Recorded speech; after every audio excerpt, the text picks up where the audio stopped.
On reçoit aujourd'hui, dans les énigmes partagées entre neurosciences et psychanalyse, Gérard Wagemann, qui est psychanalyste, membre de l'école de la cause freudienne, qui est professeur au département de psychanalyse de Paris 8 et qui est co-commissaire de l'exposition actuellement présentée au Palais de Tokyo, co-commissaire de cette exposition qui a comme titre All That Falls.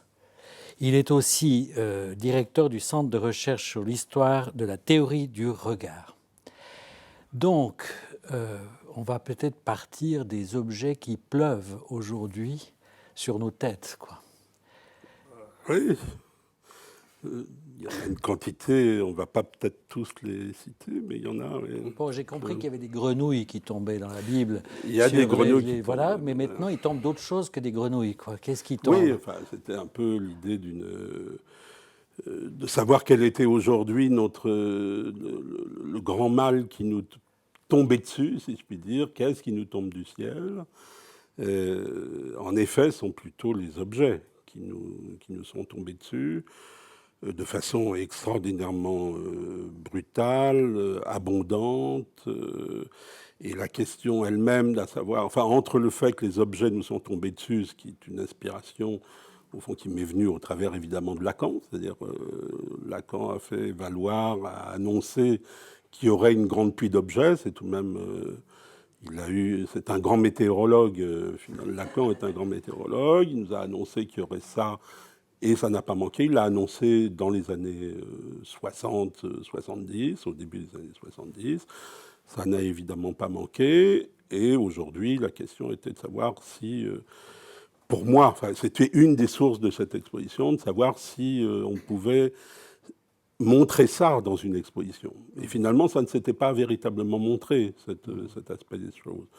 Parce qu'on a vécu, y compris dans l'inspiration analytique, mais qui répondait de tout ce qui se passait dans l'histoire de l'art, à un art qui allait plutôt dans la verticalité, qui montait. On était dans l'ascension. La sublimation freudienne nous faisait toujours porter les yeux plutôt vers le haut. Freud lui-même regardait vers le haut, son inspiration artistique allait du côté le romantisme allemand, le Wanderer qui se balade au-dessus des nuages, etc. Et le bas n'était pas du tout son truc. Et au fond, je me suis dit que si on avait une esthétique à attirer, ce que je ne crois pas en vérité, mais si on pouvait penser quelque chose dans l'art à partir de Lacan, ça serait de voir chez Lacan un grand théoricien du bas, quand Freud a été plutôt un théoricien du haut. Et Lacan nous a donné, sous l'espèce de l'objet petit a, machin un peu bizarre, insaisissable, etc., au fond, il avait fondé la théorie du bas. Et donc, je me suis rendu compte du coup que Lacan était le théoricien de tout ce qui était en train de se passer dans l'art depuis le début des années 60. Finalement, c'était un peu ce qui m'a arrêté. Il y a eu deux sources de l'exposition qui ont amené à la conception de tout ça, qui était à la fois le fait qu'il y avait le fond lacanien, c'est-à-dire le bas, l'objet, c'est tout de même quelque chose qui tombe chez Lacan, c'est pas un truc qui s'élève, ce ne sont pas des bulles qui gravissent, qui vont vers les sommets. On regarde toujours vers l'objet qui, non seulement qui tombe, mais qui va au sol. Et la psychanalyse, elle peut aussi vous mener vers le sol, enfin, à tomber par terre, si je peux dire, quelquefois de bonheur aussi, mais on tombe de son divan finalement. Et donc sur le fond de ça, il y avait le fait que l'art, depuis les années 60, a été manifestement occupé par cette question de ce qui tombe, depuis, pour donner des références précises, depuis depuis le photomontage d'Yves Klein, le saut d'Yves Klein, qui est un saut admirable, puisque c'est un judoka, donc le saut est très très beau, en costume tergal magnifique, du haut d'un mur. Mais enfin, tout ce à quoi on pense quand on regarde la photo, c'est évidemment le moment où il va se casser la gueule sur le sol. Donc on est en train d'anticiper le mal à la mâchoire, quoi, qui va se faire. Et l'autre point d'origine, c'était Warhol. Le fait qu'il a été le premier, ce qui m'a absolument surpris, mais pour l'instant, ça n'a pas été démenti. J'ai cherché beaucoup. Il a été le premier à montrer un tableau par terre. Il a exposé un tableau par terre.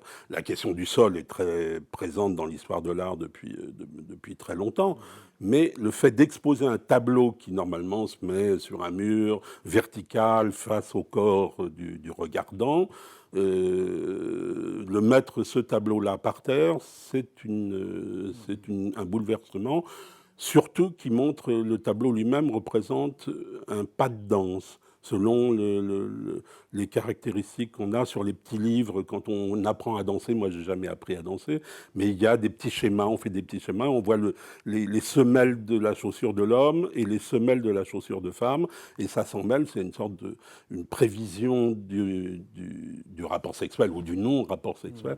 On montre les gens la danse qui est une annonce de ce qui va se passer après, une annonce d'horizontalisation, si je puis dire, de l'homme et de la femme. Il y avait quelque chose de tout à fait magique et en rupture avec tout ce qui s'était fait. C'est-à-dire montrer un tableau par terre. On a des photographies de l'exposition dans une galerie à New York. Il a montré ce tableau, il l'a peint et c'était posé par terre. On voit les gens regarder par terre les pas de danse. Et d'ailleurs, la photo, le photographe très habilement a photographié un couple en train de regarder, un homme et une femme en train de regarder le tableau de Warhol. Donc ça veut dire, bon, alors c'est bien, prenons Freud, c'est ce qui s'élève, le sublime, la sublimation. Lacan, c'est ce qui chute. Bon, les choses sont articulées, parce que je me souviens de vous avoir entendu parler de la Vénus de Botticelli, hein, qui est en même temps un tableau qui représente la féminité dans son état d'émergence sidérante de beauté, et en même temps c'est le produit de la section des génitoires du père tombé dans l'océan. Donc finalement ça combine le sublime et l'horreur la plus absolue. Absolument. Finalement, bien que ce soit un peintre pour lequel je n'ai pas une amitié très grande, un grand emmerdeur, c'est un très formidable peintre, aucun doute, je ne vais pas aller contre tout ce qu'on en dit en général, mais c'est même un type pas absolument sympathique, en plus très réactionnaire, ce qui est très bizarre. C'est quelqu'un qui a par exemple refusé la peinture à l'huile. Il voulait, alors qu'il était exactement à l'époque contemporain de la naissance de la peinture à l'huile. Tous les peintres se sont employés à utiliser cette nouvelle technique. Lui, il l'a refusé. Peu importe. Il peint en effet ce tableau, la naissance de Vénus, qu'on voit partout, y compris dans les vitrines de pharmacie. C'est tout de même l'art à la portée de tout le monde. Et en effet, la question, c'est qu'on voit la naissance de la beauté, mais on ne pense pas tout à fait. Enfin, c'est vraiment un voile. Oui, le tableau lui-même a une fonction de voile, voilà. C'est-à-dire il est un voile à ce qui serait derrière, c'est-à-dire ce que le tableau finalement cache, c'est-à-dire l'origine de cette beauté et le rapport ce que vous signaliez finalement, de l'inversion, le fait que la beauté renvoie à masque et renvoie du même coup aussi, et le revers de ce qui est la plus grande horreur. Et alors, vous avez raison, c'est une chose à laquelle je n'avais pas, à l'époque, quand je me suis un peu intéressé à ce tableau, je n'y avais pas pensé, à l'opposition entre l'ascension et la chute. Voilà. Parce que c'est vraiment, les génitoires tombent dans l'eau. Je trouvais qu'il pourrait même être dans l'exposition du Palais de Tokyo. Mais si vous saviez le nombre de choses qu'il pourrait y avoir... bien sûr. Parce que là, il y a quelque chose qui chute, bien et sûr. En même temps qu'il est voilé par le tableau de Botticelli, c'est voilé, enfin, on n'y pense pas. Non. C'est pas la première chose à laquelle on pense, l'horreur de la castration, du sexe tombé dans la mer, n'est-ce pas? Et en même temps, cette chute, elle est à la base, à l'origine du tableau. Donc on a vraiment cette dimension de l'objet en psychanalyse, enfin de l'objet réel, de l'objet de l'angoisse, de l'objet qui surgit, finalement d'un objet effrayant que l'objet lui-même dans la vie voile plutôt. Enfin, il y a deux... Mais oui, mais il y a dans le tableau qui voile, il y a il y a, si je puis dire, un objet qui n'est pas tout à fait un objet en lui-même, mais il y a une trace véritablement de la chute présente, qui est non seulement l'histoire en tant qu'elle se raconte dans le récit, donc dans un temps, dans une temporalité qui suppose que le temps d'avant, c'est celui de la chute des génitoires qui donne naissance à Aphrodite, mais il y a une trace qui est l'écume, puisque le fait du jet des génitoires dans l'eau produit cet effet d'écume, et on dit que Vénus donc naît de cette écume, et que son nom en grec est évidemment le composé de ça, née de l'écume. Elle est née de l'écume. Et cette écume-là est présente dans le tableau. Donc, ça, c'est ce qu'on voit. Et donc, c'est la trace, en effet, de ce qui est au revers, en fait, du tableau lui-même, et qui est la partie lacanienne, si je puis dire, du tableau. C'est-à-dire, il y a la partie freudienne, on pourrait dire qu'elle est le devant. Botticelli est assez freudien. Mais il y a derrière, il y a Lacan, qui, lui, serait le théoricien de l'origine de la beauté, qui suppose que derrière toute beauté, il y a un point d'horreur. Et il me semble même à un moment qu'il le dit comme une sorte de conseil donné aux psychanalystes, comme une sorte de... Il n'a pas donné beaucoup de conseils techniques, il faut bien dire, mais il y a un côté du genre...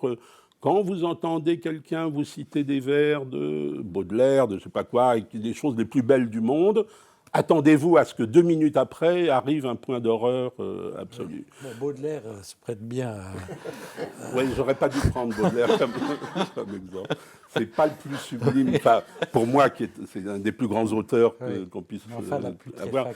Non, vous avez raison. Vous avez raison. Corps, je retire Baudelaire. Mais en lisant la brochure, l'introduction, on fait les textes introductifs à l'exposition, il y a aussi cette idée, pas seulement de la trajectoire vers le haut ou vers le bas, mais de ce qui est représenté, qui est pas vraiment sublime. Je crois qu'un terme que vous avez utilisé, c'était l'épiphanie du réel. J'avais trouvé très bien. C'est-à-dire l'art qui est représenté dans cette exposition, c'est aussi pas vraiment sublime. Enfin, c'est vraiment le réel, quoi. C'est pas du tout sublime. Non. Mais en même temps, j'ai dit à un moment, en même temps, je ne veux pas opposer, parce qu'il y a eu des esthétiques contemporaines, pas seulement contemporaines, mais des esthétiques de la laideur et d'opposer à la beauté. J'ai pas du tout voulu ça. Et d'ailleurs, je crois que dans le texte que vous évoquez, je me souviens jamais de ce que j'ai écrit, mais je crois qu'il y a un truc j'ai tenu à mettre qu'il faudrait inventer une esthétique du temps de ce qui tombe, quoi, du temps de la pluie. Je ne sais plus quelle est la formule.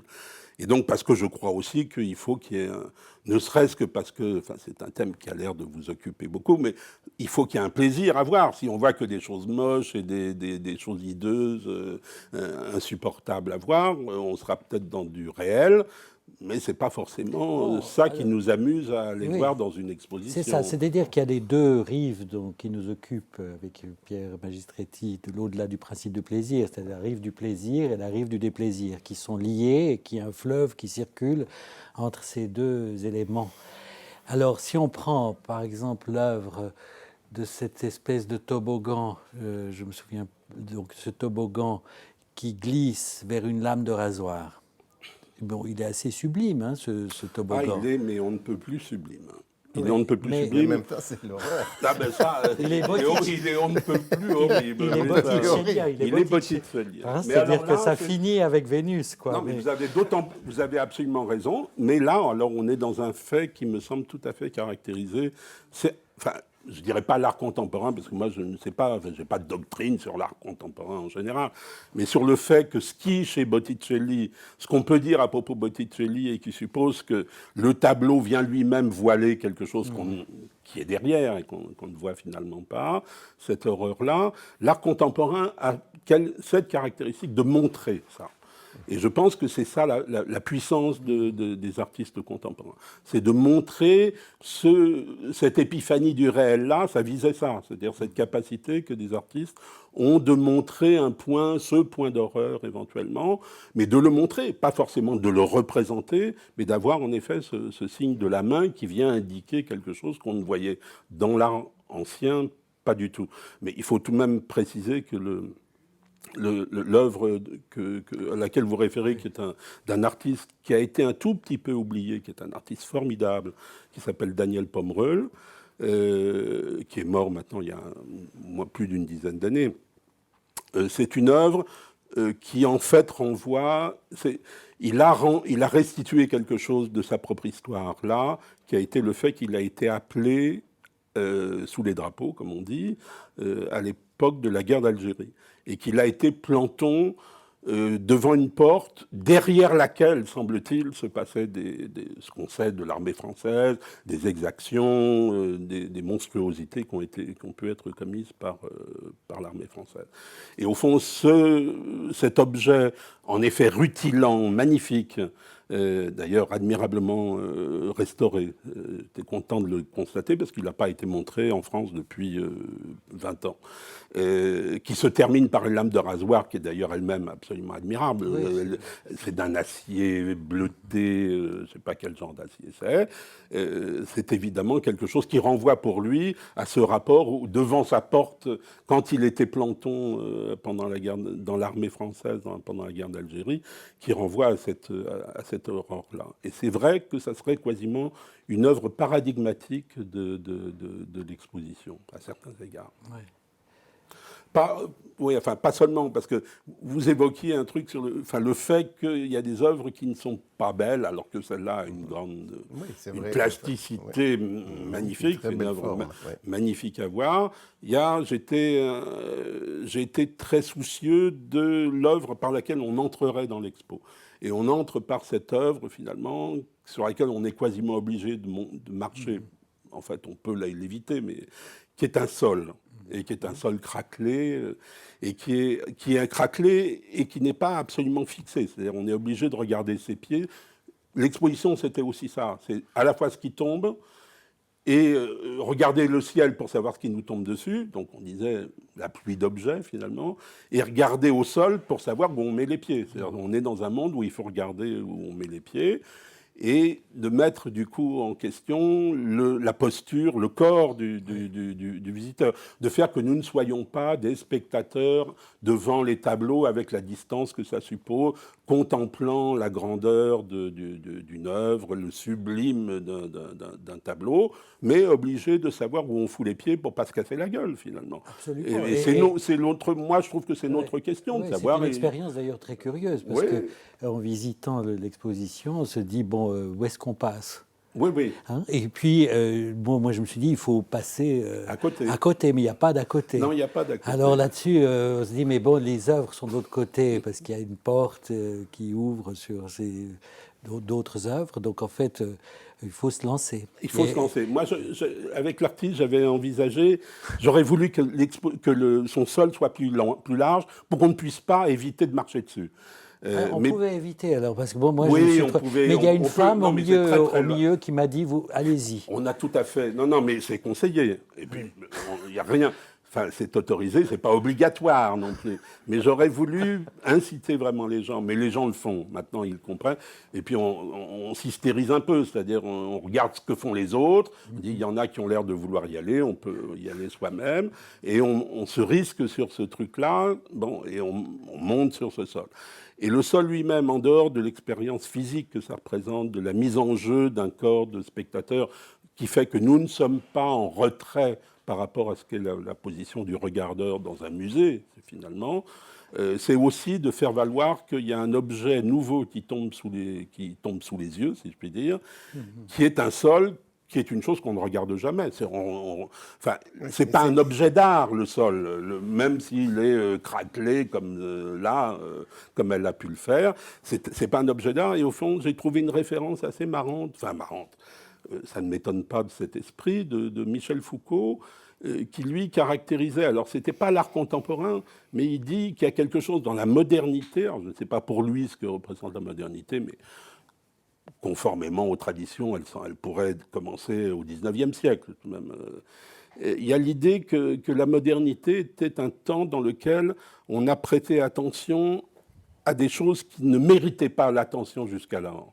C'est-à-dire des objets qui allaient de l'insignifiance à l'infamie, ou à tout ce qu'on voudra, enfin, toute la série d'objets qu'on peut aligner là, et qui fait qu'on a prêté cette attention, que l'art de la modernité, c'était aussi de mettre ces objets-là sous les yeux. C'est Warhol et Campbell Soup. C'est Warhol et la Campbell Soup, mais toute l'histoire de l'art... Mais c'est juste un exemple. Mais c'est pour ça que ce terme épiphanie du réel, je trouvais que c'était vraiment... Ça révèle de manière forte quelque chose qu'on ne regarde pas d'habitude. Non, mais je suis content que ça vous ait allumé comme ça. C'est mais une épiphanie aussi. C'était aussi, alors ça touche cette idée de l'épiphanie du réel, qui est une formule, elle vaut ce qu'elle vaut, mais c'était aussi quelque chose qui valait par rapport à ce qu'on évoquait tout à l'heure concernant le rapport Freud-Lacan, si je puis dire, dans le rapport à l'art. C'est-à-dire le fait que avec la conception freudienne, mais qui est une conception bien plus large que Freud, parce qu'elle a été, au fond, Freud a rayonné dans toute la pensée, qu'on le veuille ou non, sur l'art. La sublimation était une idée qui infiltrait absolument, qui a infiltré toutes les conceptions de l'art, qu'on le veuille ou non.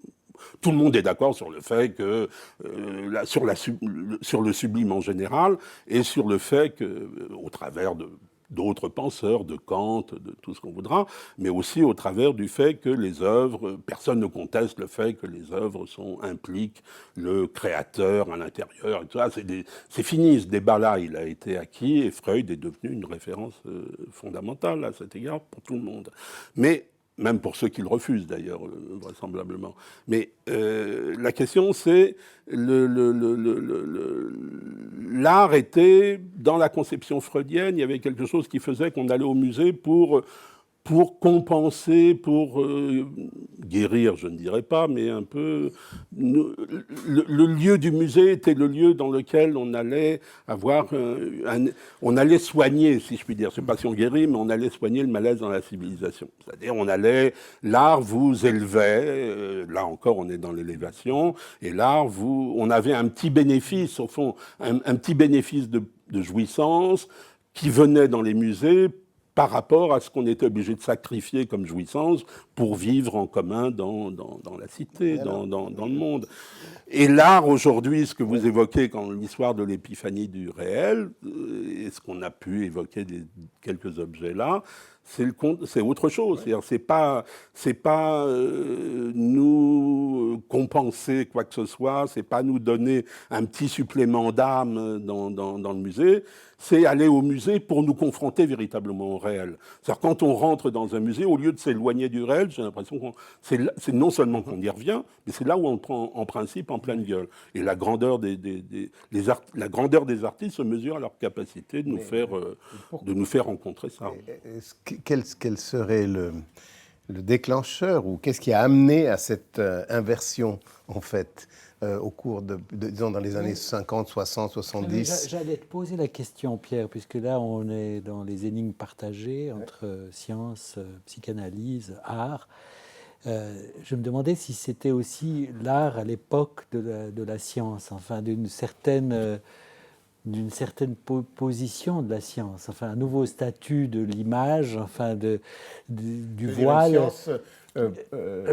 des stratégies. Je pense par exemple à une information qui a passé dans les médias, je ne connais rien à tout ça, mais que le télescope qui est au pôle sud a détecté l'écho lumineux du Big Bang.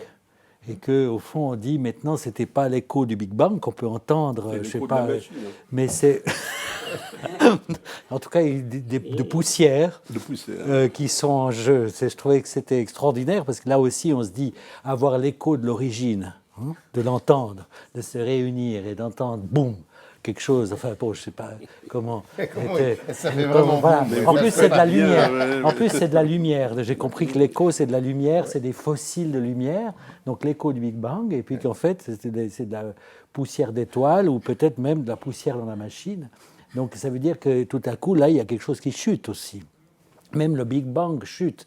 Donc je me demandais si la démarche scientifique contemporaine, c'est peut-être une question impossible, mais enfin, Brecht, il disait le théâtre à l'ère de la science. On en a discuté ici avec Jean-François Perret, par exemple, le théâtre à l'ère de la science. Est-ce qu'il y a aussi un statut de l'objet à l'ère de la science, enfin, qui est... Ouais, ça, la question vous est adressée, si j'ai bien compris.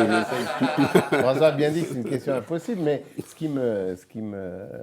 disons, là, une piste que je vois, c'est quand même toute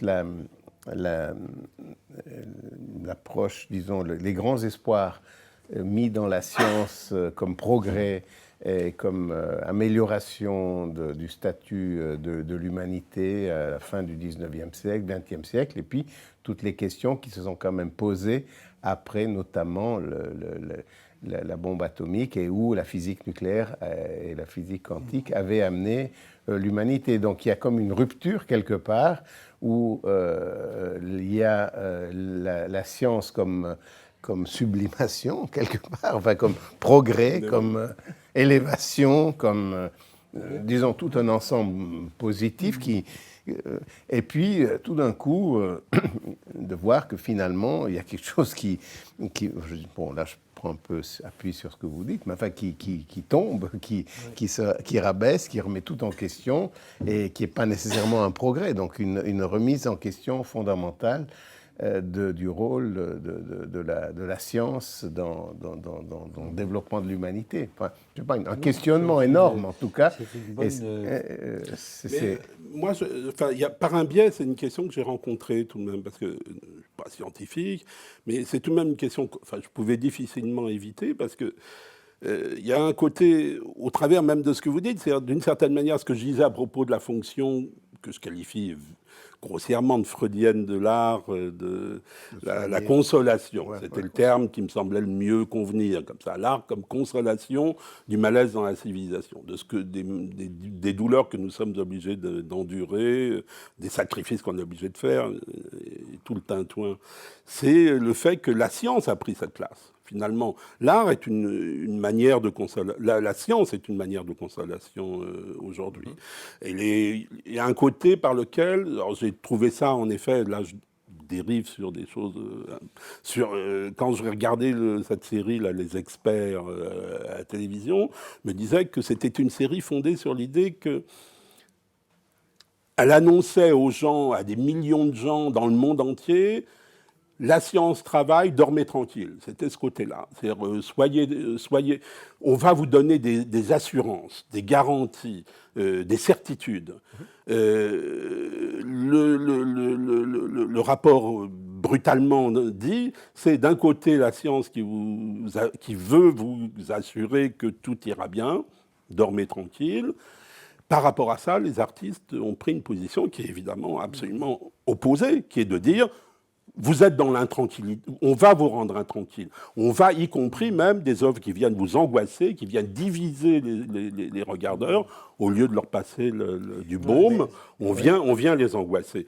Et ça, alors, ce qui ne dit pas que la science ne nous angoisse pas, puisqu'à un moment, on se dit, les développements de la science nous laissent absolument tremblants, finalement, pour beaucoup, mais c'est contre l'idéologie générale aujourd'hui qui veut que la science nous donne des certitudes. Vous allez voir, le monde humain, ça va aller très bien, on va vous donner toutes les règles de vie commune grâce à la science.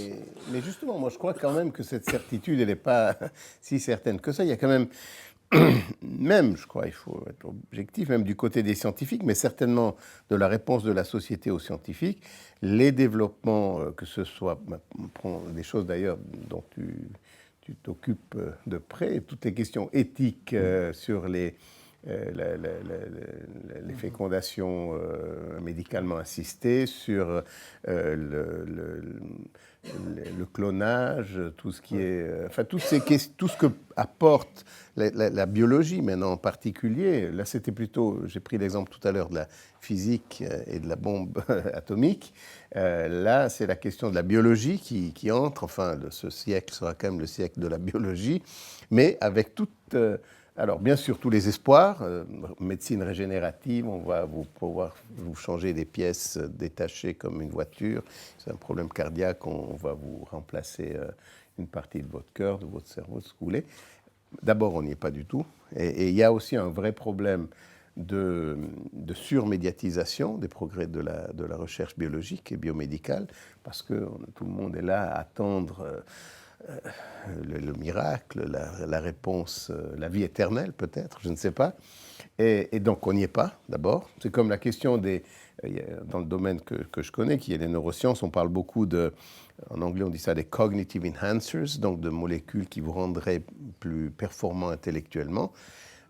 On m'a souvent posé la question, quelle est la question éthique, le problème éthique là autour, et dit, moi je dis toujours, si vous connaissez un médicament comme ça, vous me le dites, parce que moi je ne le connais pas.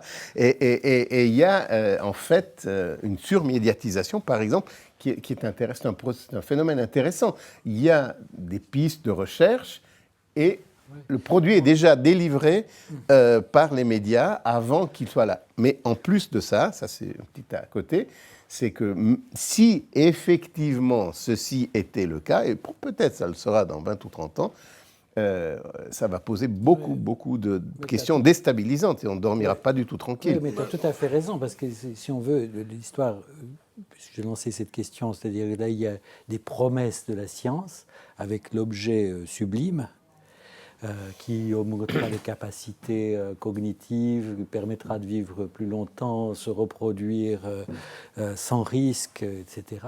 Et qu'en même temps, entre en jeu immédiatement le point d'angoisse.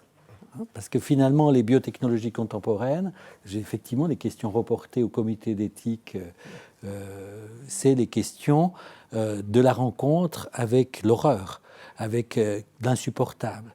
Et que des fois, j'ai l'impression que je suis moi-même dans le comité consultatif national d'éthique, qu'on pourrait imaginer y faire siéger des artistes, ou pas seulement auditionner des scientifiques, mais auditionner des artistes, qui diraient la façon dont ils traitent le point d'horreur. Puisqu'en fait, si on suit votre exposition, il y a une manière de faire avec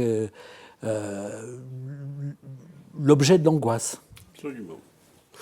C'est absolument ça. Vous faisiez la remarque, l'idée que les scientifiques eux-mêmes n'étaient pas aussi sûrs, je suis bien convaincu. C'est-à-dire le discours quand on parle du discours de la science, du point de vue du lieu où moi je me tiens, c'est-à-dire de la psychanalyse, c'est évidemment plutôt ce qui vise une idéologie de la science, bien plus que la science elle-même et les scientifiques. Je suis convaincu que les scientifiques même les vrais scientifiques, sont entièrement pénétrés des dangers, du point réel, du point d'horreur autour de quoi tout ça tourne et vers quoi ils peuvent en effet avancer.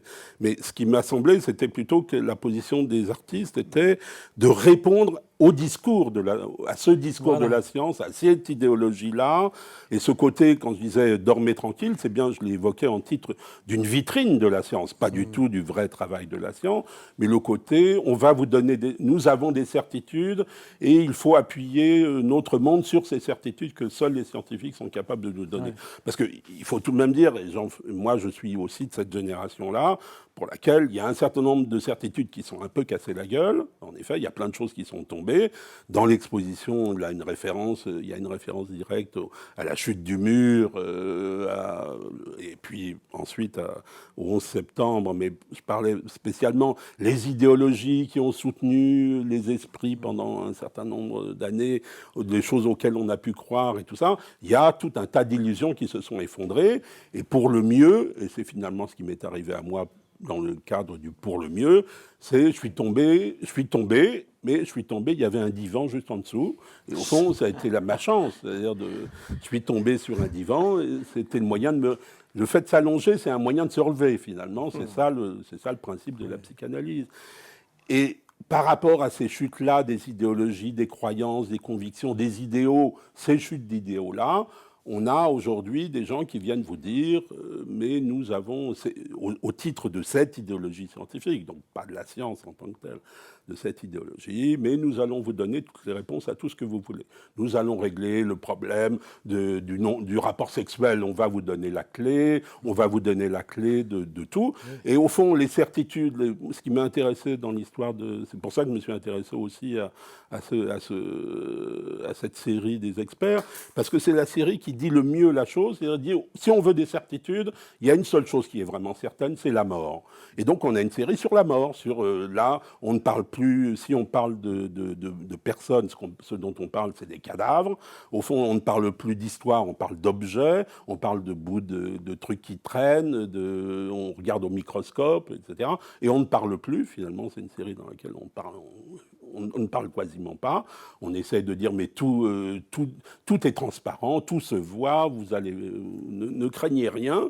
Vous avez là des certitudes. Mais la seule vraie certitude, c'est ça, c'est la mort. Et donc, oui, on est entré dans un temps où la science nous mène vers ça. Et on a ce règne des médecins légistes dans les histoires policières, par exemple. Voilà. C'est ça qui explique l'arrivée de c'est le modèle. Avant, on avait des mecs qui cherchaient des pauvres types depuis Edgar Poe et toute la suite, qui allaient chercher dans le fond de l'esprit humain ce qui pouvait expliquer comment on arrivait à faire le mal.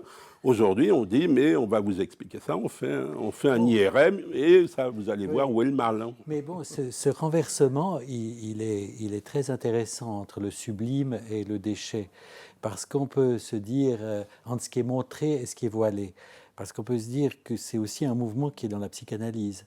La psychanalyse, au fond d'une époque, qui était celle de Freud, a beaucoup travaillé à dévoiler les choses, à dévoiler le traumatisme à la base de l'hystérie, de le mettre au jour, et avec l'idée que ça allait permettre une solution. Et ça a permis des solutions, ce dévoilement de la vérité du sujet. Et aujourd'hui, on a l'impression aussi dans la clinique que c'est tellement dévoilé, avec la dimension du traumatisme, de l'infâme, de l'abject, du génocide, de la destruction, que le problème, c'est plutôt de savoir comment voiler. Et qu'au fond, la perspective, c'est inversé. Si on reprend le tableau de Botticelli, on ne verrait plus que la chute des génitoires du père, et pas du tout cette créature qui s'élève depuis l'écume.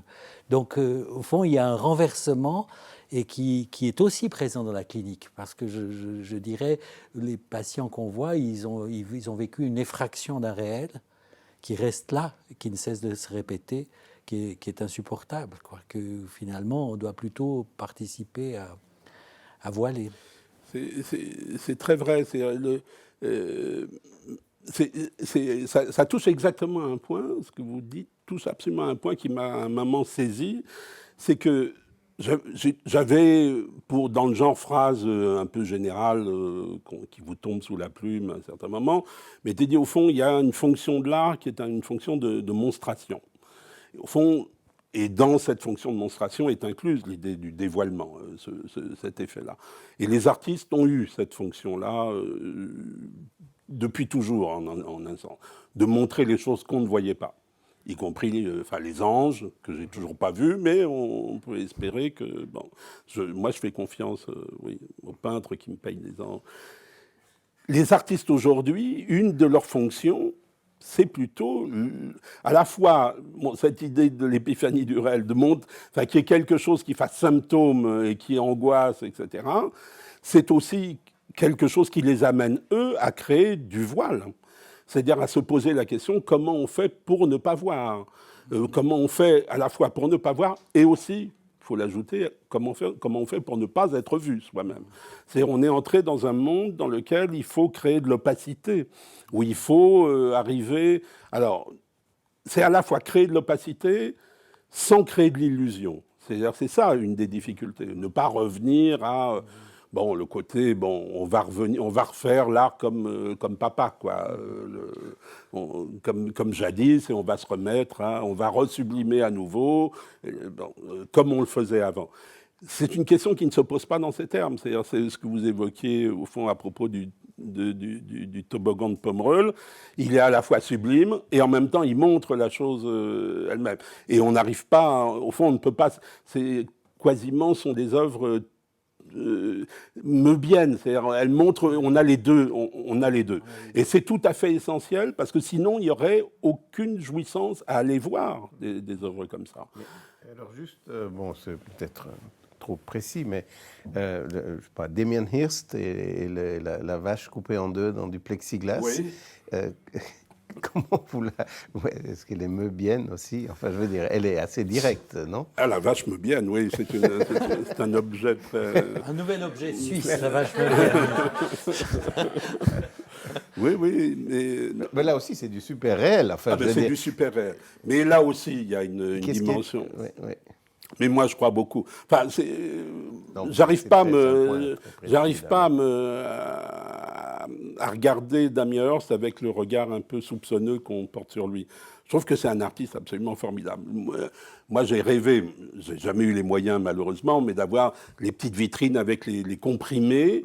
C'était pour moi une des œuvres les majeures. Et montrer ça, finalement, c'est montrer. Là, il montre quelque chose que personne n'avait jamais montré, les médicaments, de dire, voilà, faire, y compris, là, moi j'ai vu même, il a fait un papier peint, je suis pas sûr que j'aurais mis ça chez moi, mais un papier peint avec des comprimés de toute la médication du monde, on avait ça sur ces murs dans la chambre à coucher, ça pouvait peut-être éviter d'ailleurs d'en prendre pour aller dormir, oui, c'était une bonne chose, mais c'est vraiment quelqu'un qui est entièrement...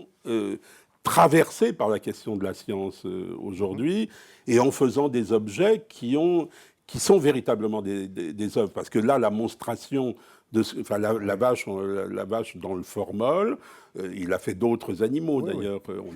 On a un zoo entier, oui, on a des requins et tout ça, mais qui sont les animaux pris par la science. C'est-à-dire vraiment la coupure, le fait de la coupure. C'est-à-dire on les coupe, anatomique, on les monte. Il y a en effet une monstration à la fois... enfin, médicale au sens de la zone vétérinaire. Voilà. Oui, absolument. Et c'est tout de même quelque chose qu'on n'avait pas vu jusqu'à présent et qui intègre aussi cette dimension angoissante. C'est-à-dire de voir ça. Moi, j'avais vu ça il y a longtemps. J'avais découvert Damien Hirst dans une exposition à Londres, au moment où il faisait partie des jeunes loups, enfin, si je puis dire, comme animal, de la jeune génération des artistes anglais. C'est vrai qu'il y avait un côté angoissant de voir ça. Mais je pense que c'est un des artistes importants, finalement, de ce moment de la rencontre entre l'art et la science. Et les artistes savent que c'est la question aujourd'hui, ils le savent. On a eu deux choses. On a eu à la fois c'est le capitalisme et la science. C'est-à-dire comment faire pour que on puisse disjoindre l'objet de la marchandise. Exact. C'est tout de même une des grandes questions.